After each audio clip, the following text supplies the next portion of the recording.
ఒక్కొక్క దేశంలో ఒకే దేవుణ్ణి మొక్కాలనేటువంటి శాసనాలు.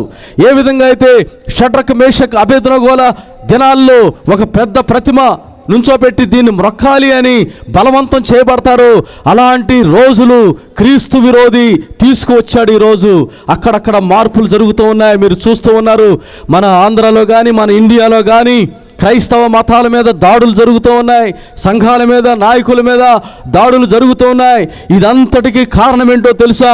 ఇదిగో వన్ వరల్డ్ రిలీజియన్ని సాతానుడు క్రీస్తు విరోధి ప్రవేశపెట్టేటువంటి కాలం ఇది రానే వచ్చింది. అందుకని దేశంలో ఉన్న కొద్దిమంది నాయకుల్ని బలపరుస్తున్నాడు వాడు.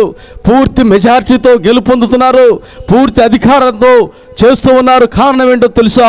దీని వెనుక ఇదిగో ఈ సాతానుడు ఉన్నాడు, వన్ వరల్డ్ రిలీజియన్ని తీసుకుని వస్తూ ఉన్నాడు.